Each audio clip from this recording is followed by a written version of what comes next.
Raxmaani Raxiim. Maansadan Mahora waa maanse ka hadlaysa maamulkeena iyo bulshada, waxayna ku bilaabmaysaa sida tan.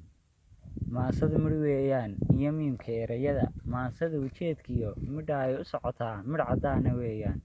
Madaxdeenna maantuna Mahoraan isjeceliyo midh qudhaata weeyaan oo qabiil ka madhan yahay, qoloqolo ka maqan tahay maynu wada nidhahnaa. Mise waa hirdooglo mahigaanka roobkiyo may iyo gubaa helay maynu wada nidhahnaa. Maya weeye xaajadu midha aan dhaliiliyo u maraayo maansada waa qabiil mug weynoo muran aan lahaynoo ku mudan bulshada dhammi.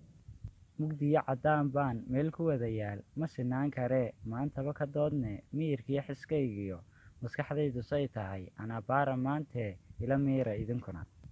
Ma ogtahay dadkaygow miiraale roob iyo mahigaan inuu diin. Ma ogtahay dadkaygow madaxdaynu doorannay mijayiyo ilaa dhabar maalin layl u taagnayn ma waxbay qabteenoo maxaad ka haysaan.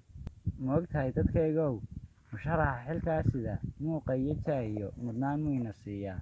Masaakiin ma quudshaa ma qaldaa wixii saxan ma hufaa wuxuu rabo misna guusha hanataan maydha anaa raba. Mise qolo u dirirkiyo waad qabiil taqaaneen. Maantiyo ilaa shalay mahad raawi qaysiyo inta mala abwaalkiyo may sheegaan abwaanadu. Ma afkaa odhaah gabay may hufaan wixii jira maxaa la isku dilayaa. Ma hadiyo inay sharaf ama musuq inuu jiro ha arkaanba maantee ila miira idinkuna.